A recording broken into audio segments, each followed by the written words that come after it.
চাকরি প্রত্যাশী ভাই ও বোনেরা, আপনারা যারা পরীক্ষা দিবেন আপনাদের পরীক্ষাটি লিখিত হবে। আমি আবারও বলি, আপনারা যারা পরীক্ষা দিবেন আপনাদের পরীক্ষাটি লিখিত। আজকে একটি লিখিত পরীক্ষার প্রশ্ন প্যাটার্ন নিয়ে এসেছি। ইনশাল্লাহ এই প্যাটার্ন থেকে 35 থেকে 40 নাম্বার অনায়াসে কমন পাবেন। শুধু ধৈর্য সহকারে সম্পূর্ণ ভিডিওটা দেখেন, আপনি পরীক্ষায় পাশ করতে পারবেন। পরীক্ষার প্রশ্ন প্যাটার্ন যেমন থাকবে সেম প্যাটার্নে আমরা একটি চূড়ান্ত সাজেশন তৈরি করেছি, একদম শর্ট করে। এই স্পেশাল চূড়ান্ত সাজেশনটি নিতে স্ক্রিনে দেওয়া হোয়াটসঅ্যাপ নাম্বার রয়েছে, ইমো নাম্বার রয়েছে, দুটোর মধ্যে যে কোনো একটি মেসেজ করে সাজেশনটি সংগ্রহ করুন। সাজেশনের মূল্য 100 টাকা। শুধু হোয়াটসঅ্যাপ অথবা ইমোতে যে কোনো একটাই মেসেজ করে সাথে সাথে সাজেশনটি সংগ্রহ করবেন। আমি অবশ্যই বলি, যারা যারা পরীক্ষা দিবেন অবশ্যই প্রত্যেকে সাজেশনটি সংগ্রহ করবেন। ইনশাল্লাহ আপনারা পরীক্ষায় পাশ করে যাবেন। আপনি মনে করেন আপনাদের পরীক্ষার প্রশ্ন প্যাটার্নটা যেমনভাবে সাজানো হবে সেম প্যাটার্নে আমাদের সাজেশনটি সাজানো। আপনারা যেন আমাদের সাজেশনটি পড়ে পরীক্ষা উত্তীর্ণ হয়ে যান সেম প্যাটার্নে, এর জন্য আমরা সাজেশনটি তৈরি করেছি। আমরা মূল কথায় চলে যাই। লিখিত পরীক্ষাটা কি, ওটা আগে আমাদের বুঝতে হবে। কারক ও বিভক্তি থেকে থাকবে, তারপর এক কথা প্রকাশ থেকে থাকবে, বিপরীত শব্দ থাকবে, ইংরেজি থেকে ট্রান্সলেট থাকবে, ভয়েস থেকে থাকবে, প্রিপোজিশন থেকে থাকবে, তারপরে অঙ্ক থাকবে, সর্বশেষ সাধারণ জ্ঞান থাকবে। লিখিত পরীক্ষাটা এতটুকুই। আমি কিন্তু সম্পূর্ণ প্যাটার্নটা দেখিয়ে দিচ্ছি, আপনারা দেখেন। হ্যাঁ, সর্বপ্রথম রয়েছে কারক ও বিভক্তি নির্ণয় করুন। এখানে 5টা দেয়া থাকবে, 5টার জন্য 5 মার্ক, অর্থাৎ প্রত্যেকটার জন্য 1 নাম্বার করে, ঠিক আছে। তারপরে 2 নাম্বারে রয়েছে বাক্য সংক্ষেপণ করুন। বাক্য সংক্ষেপণ করুন, এখানে 5টা দেয়া থাকবে, 5টার জন্য 5 মার্ক কিন্তু আপনারা পেয়ে যাবেন।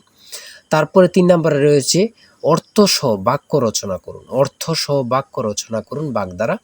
আপনারা এখানে 3টা থাকতে পারে, 5টা থাকতে পারে, প্রত্যেকটার জন্য 1 নাম্বার করে। হ্যাঁ, তারপরে রয়েছে সমার্থক শব্দ লিখুন। এখানে 2টা দিয়েছে, অনেক সময় সমার্থক শব্দ থাকে না, ঠিক আছে, এটা থাকলেও থাকতে পারে। হ্যাঁ, তারপরে রয়েছে 5 নম্বরে রয়েছে প্রবাসী আয় বৃদ্ধিতে করণীয় বিষয়ে সংক্ষিপ্ত প্রবন্ধ রচনা করুন। এখানে কিন্তু বর্তমানে প্রবাসী যারা রিমিটেন্স পাঠায়, এটা কিন্তু খুবই গুরুত্বপূর্ণ বাংলাদেশের জন্য। এই সম্পর্কে কিন্তু আপনাদের শর্ট করে একটি রচনা লিখতে বলবে, এটার জন্য কিন্তু 5 নাম্বার। হ্যাঁ, তারপরে সংক্ষেপে কয়েকটি প্রশ্ন থাকবে। তাই বলি অবশ্যই আমাদের চ্যানেলটি সাবস্ক্রাইব ও পেজটি ফলো দিয়ে রাখবেন। কেন? পরীক্ষার নোটিশ, পরীক্ষার রেজাল্ট, পরীক্ষার প্রশ্ন সমাধান, যাবতীয় সকল তথ্য সবার আগে আমরা ভিডিও আপলোড দিয়ে রাখি। আপনি যদি চ্যানেলটি সাবস্ক্রাইব, পেজটি ফলো দিয়ে রাখেন, সবার আগে চলে যাবে আপনার কাছে নোটিফিকেশন। মনে করেন আপনি পরীক্ষা দিয়েছেন, পরীক্ষার প্রশ্ন সমাধান দেখিয়ে দিব, তারপরে রেজাল্টের অপেক্ষা করা লাগবে না, আমাদের চ্যানেলে পেয়ে যাবেন, সকল তথ্য পেয়ে যাবেন, এবং কি নতুন নতুন চাকরির তথ্য পেয়ে যাবে। সার্কুলার দেওয়ার সাথে সাথে আমাদের চ্যানেলে আপলোড দেওয়া হবে। আপনি শুধু আমাদের চ্যানেলটি সাবস্ক্রাইব, পেজটি ফলো দিয়ে রাখলে সবার আগে চলে যাবে আপনার কাছে নোটিফিকেশন। তাই অবশ্যই চ্যানেলটি সাবস্ক্রাইব, পেজটি ফলো দিয়ে আমাদের মেম্বার সদস্য আমাদের সাথে থাকবেন। সংক্ষিপ্ত প্রশ্নের উত্তর দিন। এখানে 5টা থাকবে, 6টা থাকবে, যতটা প্রশ্ন থাকে অতটা প্রশ্নের মান কিন্তু 1 করে। হ্যাঁ,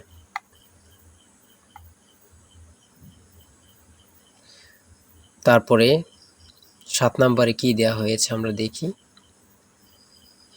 এদিক দিয়ে আছে সংক্ষিপ্ত প্রশ্ন, এনবি এর পূর্ণরূপ কি, এগুলো দিয়েছে। হ্যাঁ, তারপরে 7 নম্বরে দিয়েছে প্রিপোজিশন। 7 নম্বরে দিয়েছে প্রিপোজিশন, 5টা থাকবে, 5টার জন্য 5 মার্ক। হ্যাঁ, তারপর 8 নম্বরে রয়েছে write the meaning of following fires. হ্যাঁ, এখানে 5টা থাকবে, 5টার জন্য 5 নাম্বার।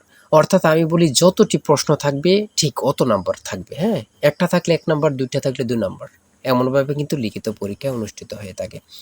তারপরে এখানে 9 নম্বরে দিয়েছে ক্লাইমেট চেঞ্জ, একটা প্যারাগ্রাফ শর্ট করে। হ্যাঁ, আপনারা 5 নম্বরে একটা প্যারাগ্রাফ থাকবে, এখানে ট্রি প্ল্যান্টেশনও থাকতে পারে, অন্য প্যারাগ্রাফও থাকতে পারে, লোডশেডিংও থাকতে পারে, অন্য প্যারাগ্রাফ থাকতে পারে। আমাদের সাজেশনে কিন্তু এই প্যারাগ্রাফগুলো সমাধান দেয়া আছে। হ্যাঁ, সমাধান সহ দেয়া আছে। আমার এখানে যেভাবে দেয়া আছে সেমভাবে কিন্তু আমাদের সাজেশনে দেয়া আছে।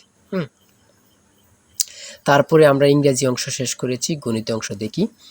500 মিটার লম্বা একটি ট্রেন 30 কিলোমিটার ঘন্টা গতিতে চলছে। 250 মিটার লম্বা একটি স্টেশন অতিক্রম করতে ট্রেনটির কত সময় লাগবে? এখানে যেমনভাবে প্রত্যেকটি অঙ্ক ইংরেজি, বাংলা সকল কিছুর ব্যাখ্যা দেয়া আছে, সেমভাবে কিন্তু আমাদের সাজেশনে ব্যাখ্যা দেয়া আছে। হ্যাঁ, এগুলো আপনারা দেখে নেন, সমাধানটা দেয়া আছে। তারপরে মান নির্ণয় থেকে একটা অঙ্ক দিয়েছে। প্রত্যেকটা অঙ্কের জন্য কিন্তু 5 নাম্বার করে। প্রত্যেকটা অঙ্কের জন্য কিন্তু 5 নাম্বার করে। একটি দ্রব্য 378 টাকায় বিক্রয় করলে যত ক্ষতি হয়, 450 টাকায় বিক্রয় করলে তার 3 গুণ লাভ হয়। দ্রব্যটির ক্রয় মূল্য কত? অঙ্কটা সমাধান দেয়া আছে, আপনারা দেখে নিন।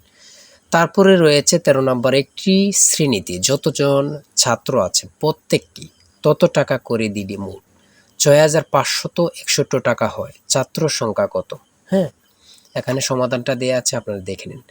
সর্বশেষ সংক্ষিপ্ত প্রশ্ন উত্তর। এখানে পূর্ণরূপ থেকে প্রশ্ন থাকবে, একটা বলেন দুইটা বলেন, প্রশ্ন থাকবে পূর্ণরূপ থেকে।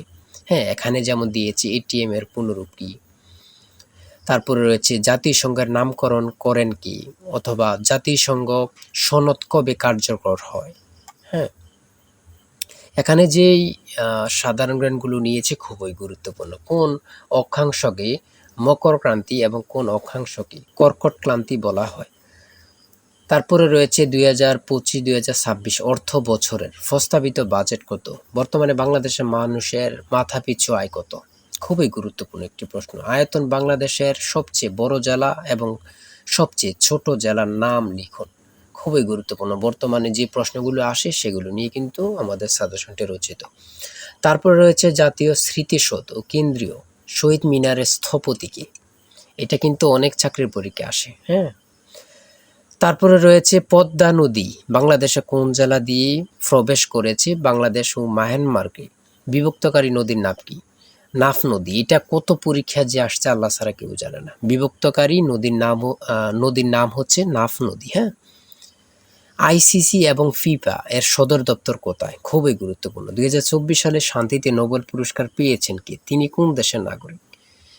তারপরে সর্বশেষ যে প্রশ্নটি রয়েছে সেটা হচ্ছে বাংলাদেশের জাতীয় পতাকা ডিজাইনারকে। জাতীয় পতাকার দৈর্ঘ্য ও প্রস্থের অনুপাত কত? খুবই গুরুত্বপূর্ণ এই প্রশ্নটি। হ্যাঁ, আমি আশা রাখি প্রত্যেকে এই প্রশ্ন প্যাটার্নটা দেখবেন এবং কি আমাদের সাজেশনটি সংগ্রহ করতে এই নাম্বারে জিসান স্যারের চূড়ান্ত সাজেশন কিনতে হোয়াটসঅ্যাপ অথবা ইমোতে মেসেজ করবেন। শুধু হোয়াটসঅ্যাপ অথবা ইমোতে মেসেজ করে সাথে সংগ্রহ করেন। আমি আশা রাখি প্রত্যেকে আমাদের সাজেশনটি সংগ্রহ করবেন। ইনশাল্লাহ আমাদের সাজেশনটি পড়ে পরীক্ষা দিতে গেলে আপনি উত্তীর্ণ হয়ে যাবেন। আর অবশ্যই আমাদের চ্যানেলটি সাবস্ক্রাইব করে আমাদের পাশে থাকবেন। আজকের ভিডিও এই পর্যন্ত। সবাই ভালো থাকবেন, সুস্থ থাকবেন। আল্লাহ হাফেজ।